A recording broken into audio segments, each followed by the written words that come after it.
WomensRugbypod, episode 100 and God knows, 4,428. Sarah Hunter's in the house. Gloucester-Hartpury just been crowned double champions of the PWR. Let's start with the occasion first, Sarah Hunter. Brilliant. It's been a great day. I was here very early this morning. I say early, but early for a 3 o'clock kick-off, like 10ish. And it was already starting to build. You had Gloucester shirts, Bristol shirts, you had all sorts of different club shirts, Quins, Lightning, like everyone from around the area.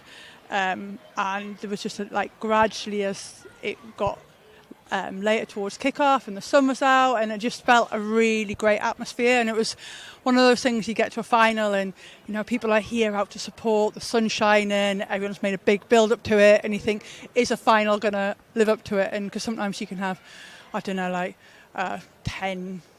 final and it's just like, oh. But we got tries. We got an unexpected first half.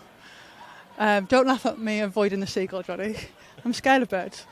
And we had a comeback in the second half. So yeah, brilliant day out for everyone. Yeah, it really was. I really parked somewhere else in Gill and bus in, and just the buzz, and I don't want to, just a little wet eye there because of where this game has come. Yeah, 6,000 here and a really, really raucous crowd. And as you say, they had loads and loads to cheer about. That was a hell of a game, wasn't it? Yeah. Two big teams absolutely slugging it out, and okay, it's a little bit crass, isn't it, to say a game of two halves, but as an 80 minutes, it was a proper spectacle of women's rugby. It was, and for me the pleasing thing was that two teams came to play. It was this whole there we go again.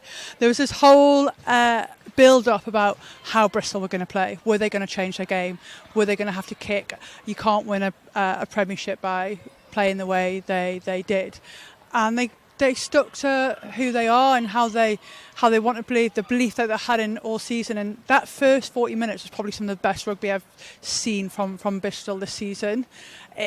Unfortunately, and probably not Gloucester's best, but Gloucester came out, what was said in the change rooms, and there was a 10-minute window from about 50 to 60 minutes where Gloucester just turned the screw and Bristol couldn't live with them, and then it was always going to be really hard work for Bristol to get back into it.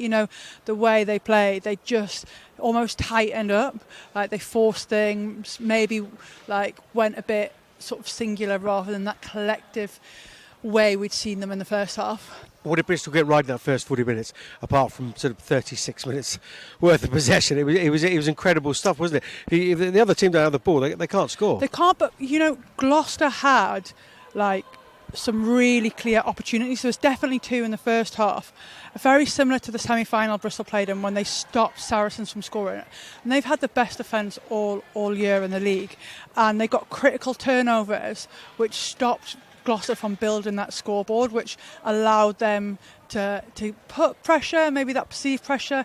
Gloucester's discipline was woeful in the first half. 9 penalties. You probably want to be making 10 or less in the game as a full stop.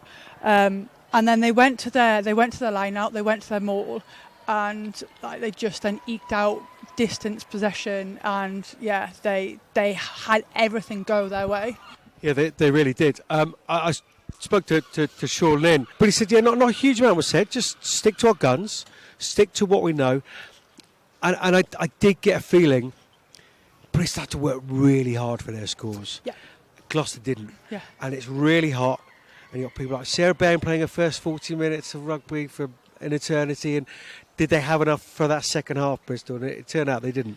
Yeah, it's really interesting. I was chatting about this throughout the game, especially in that second half.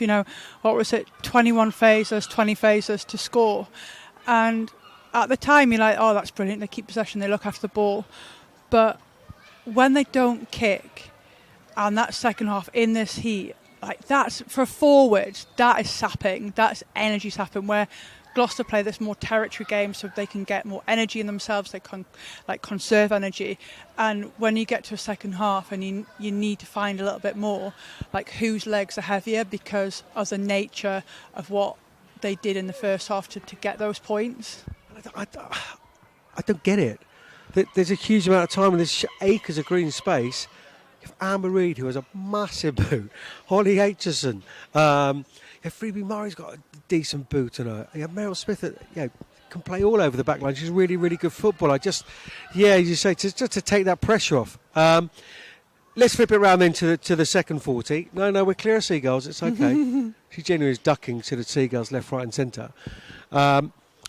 How impressive were they to turn around, not only in discipline, as you've mentioned, but in terms of just keeping their foot on the pedal?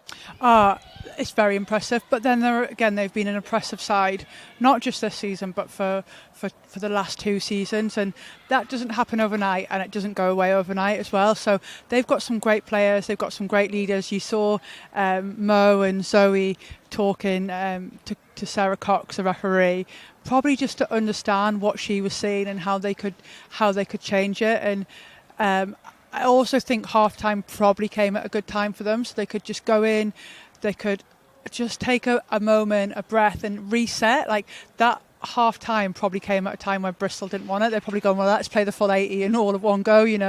We're up, we've got our tails up, we've got momentum, and sometimes that's what it needs, like a 15-minute break to sort yourself out, have a word. And they just went back to what they know they can do. You saw them play out from their own half, get on the front foot, and then look to kick off the back of that. They probably kicked a bit smarter in the second half as well.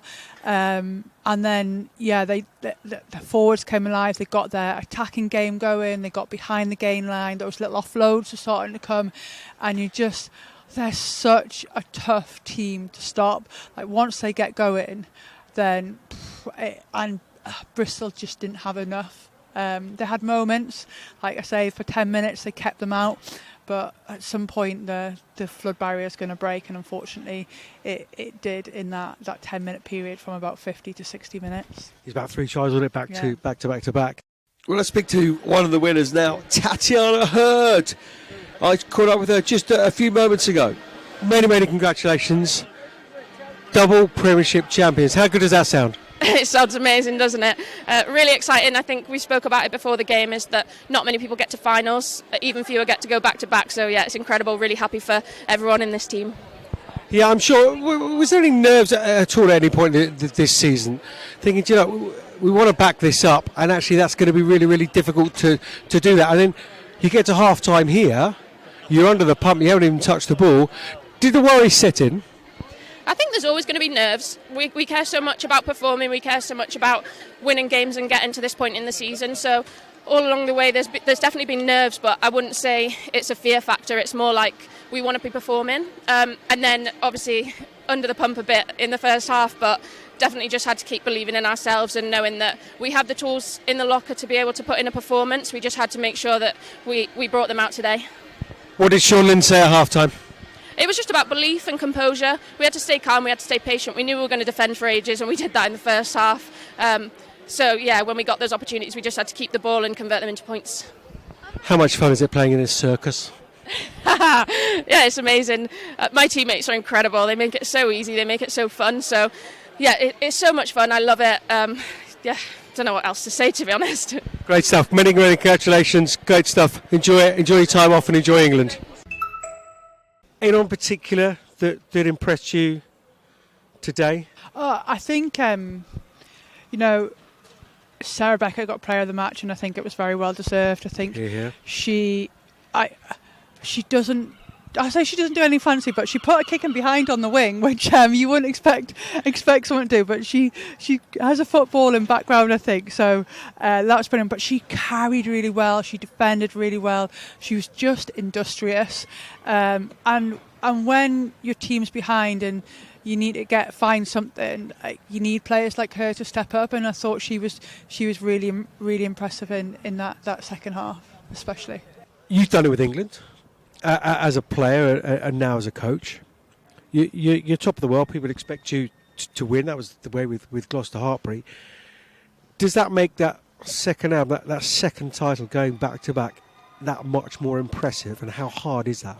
Yeah, I do. I think last year there was almost no expectation because they hadn't got to a final before.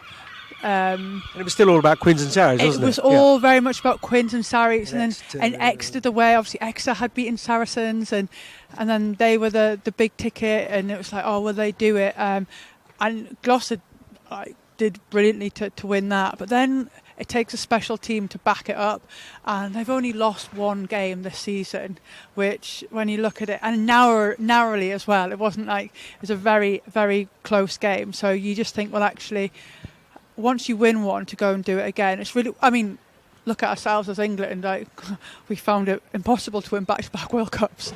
Right, let it go. Yeah. So I just think it does, like, for them to keep that consistency, keep that motivation, that drive, that want to get better. And you look at them from the outside, and they just seem a really tight-knit bunch. And to keep that for as long as they've kept that, and it seems like a very special group to be part of. Yeah, I was going to ask you what their secret is, but I remember speaking to Mo Hunt, and almost the front door's always off the latch, and people are popping in with cups of tea all the time. I've definitely been round there when someone just walks in. There you are, just a shelf, a new kitchen, and all that sort of bit hand-built and what have you. Yeah. But it's very much a sort of family atmosphere. And Sean Lynn's down here, and there's Gloucester fans, clearly new to women's rugby. Oh, you down Teague's bar tonight, want to buy you a drink, da-da-da. And he's welling up and all the rest of it. It's a real sort of family type atmosphere. Just one last one on Bristol then. When the dust settles, and it will hurt, of course it will hurt, losing a final is always going to hurt. But they'll be really, really pleased that they've made history this season. They're away semi-final, got to a final, their first ever Premiership final. They'll be pleased, won't they, with this season? They'll be bitterly, bitterly disappointed. I think you look at the people in that group, like from Dave Ward down to like players within the centre of excellence. They're driven by excellence. They're driven by winning, and while they go, yeah, it'll be good that we made history. We won an away semi-final. We've made our first final. I think they'll find it tough to get over just because of the standards they set. Not because I think they've done brilliantly. Yeah. I think what they've done in 3 years to turn that programme around and stick to what they want to do and how they want to play, when everyone is saying, oh, you can't do it like this, you need to do it like that. They've gone, no, this is our game, this is how we're going to play. And they've shown that now. You don't have to be a London club. You don't have to be a home semi-finalist. The best team will win and get through to a final. So, but then at the same time, they're born winners, and they'll be like, well, we fell short. So I really, really do hope that they look back and are proud of themselves, and they can see what they've done. Not just, I think, for themselves, but for the league as a wider whole. To say, actually, like, let's get into that top four and see what we can do. And teams that maybe haven't been in and around that top four, and it has been very London centric, that actually teams start to go, no, we want a part of that, because that will only make the league better. And Bristol have certainly led the way in that. I just, if I may, as you said, 3-year programme to your journey to get here. I think it's just 40 minutes too far, and you could see, the sort of the walls caving in and the wheels sort of coming off in that last 40. Well, let's hear from Dave Ward. I caught up with him just after the final whistle. So, just your initial emotions after what was an incredible final. Yeah, I just think, look, firstly, obviously gutted. I think we really gave ourselves a shout to win that game, and I think at half-time we really believed we were going to. Obviously, the over-emotion at the moment is pride in terms of where we've come this season, and after that Gloucester game, everyone wrote us off kind of thing. We lost a couple in a row. To get back to where we've got to be that close to the final, I think, like I said, we can be incredibly proud of what we've done, but we still need to make that next step. 40 minutes too far for you? It's annoying, Johnny, yeah, probably, but it's not. But it was. It's simple as that. Like, it's not too far for us. We've got the players, we've got everything in place. We just let them went 7, 14, 21 points. And when you give a team like Gloucester that quick fire scores without returning the favour, it's always going to be a difficult game. As I said, like, fair play to Gloucester. They changed a few things. I thought Emma Singh's kicking from the tee was outstanding. wherever it was, she was going to get the 7. So, like, all those little bits start to go against you, and then it obviously becomes, you start rushing, start chasing the game, and that's exactly what they thrive on, and they have done all season. They've lost 1 game, and that was the Saracens by 2 points. So, I'm not making excuses. I'm just saying they were a good side on the day. Look, I'm not saying we should have won. We could have won, and unfortunately we didn't. Last one. Can you quite believe that you got to the final? Just how far this squad has come since you've taken over?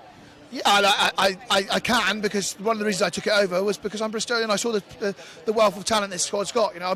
When I used to watch Abby play for Harlequins, I used to watch the Bristol team, and I used to think their players are not performing to the level they should be. They've got some fantastic players. So when the job came up, I was determined, right, that's it. I'm Bristolian. I want to go and support everything that they're doing. We've done that. I want to win a trophy. That's still part of my plan. I'm here next season, whether they like it or not. And that for me is the challenge, and it always will be. I said to the girls at the end, I'm not going to work any less hard. Do you know what I mean? I'm not going to watch any less rugby. We're going to go out there, we're going to give it our best shot every week. And as I said, if we can build on what the momentum we've got from the last 2-3 months of the season, it gives us a great chance going into the shortest season in history. Congratulations, you should be very proud. Cheers, Johnny, thank you.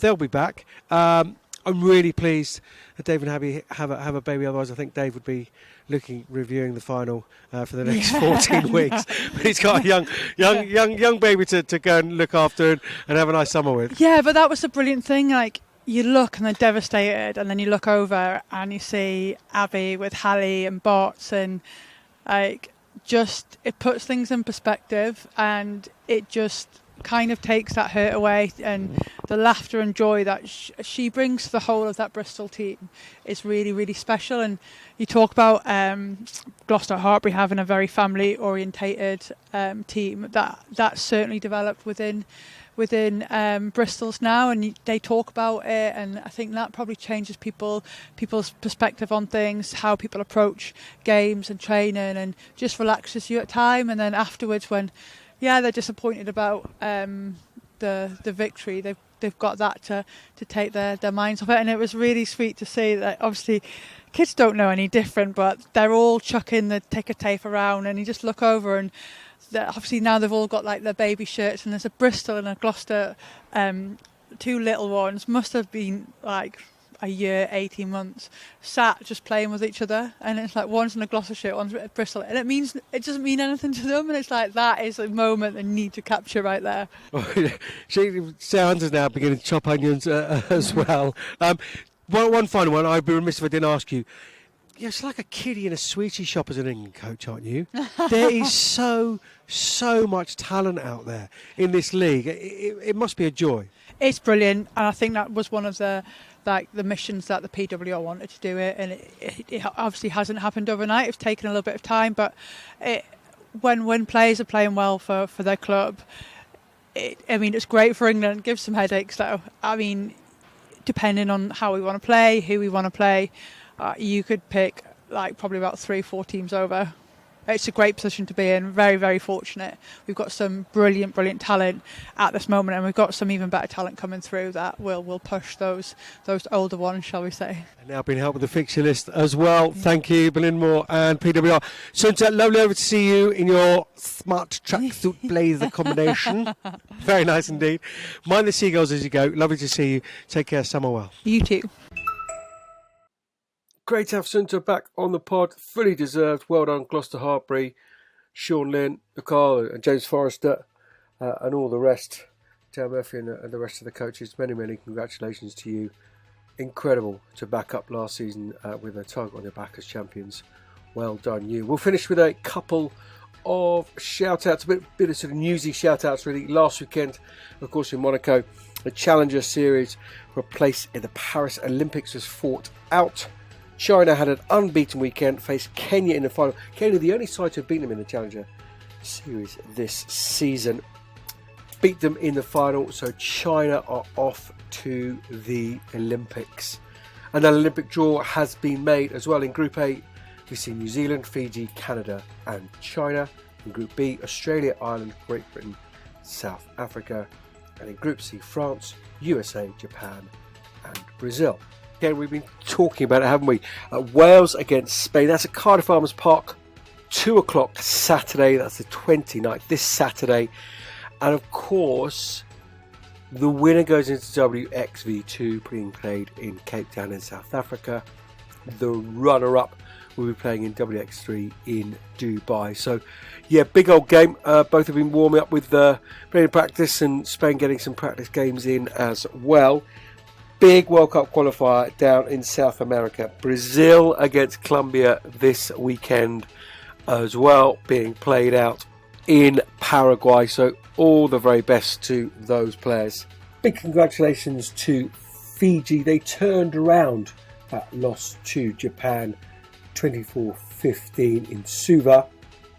Lutoka Churchill Park was the venue for the second test. 24-15, same score, but the other way around. Well on to Alana Thomas and the rest of the Fiji team as well. Shout out to Courtney Keat, the Bristol winger as well. 50th appearance for the Bears in the PWR final. Not a bad place to reach your half century. And finally, big news this week, because of course just over a year away now, 22nd of August 2025, the World Cup starts. Tickets are going on sale for the opening game and the final on the 24th of September. 24th of September. Circle it in the diary.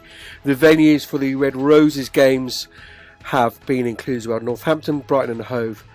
And should they get through to a quarter-final, they will be in Bristol. And talking to the organisers this week, they've really tried to make this World Cup accessible. Over 400,000 tickets, ranging from £5 up to £95. It may seem a little steep, but they believe they can sell those. 60% of those tickets under £25. Kids tickets available at every single game. Really keen to stress that the family orientation and stadiums will be changed. Accessibility of toilets and all that kind of stuff will be made as well. And a family of 4 can go to that opening game up at the Stadium of Light in Sunderland, for example, for £30. So circle it in your diary, 24th of September. Tickets for the World Cup opening match and the final go on sale. Huge thank you to Tatiana Heard. Huge thank you to Dave Ward. Brilliant PWR season. Many thanks to Sunta. Tom doing the bits in the background. Until next time, stay safe.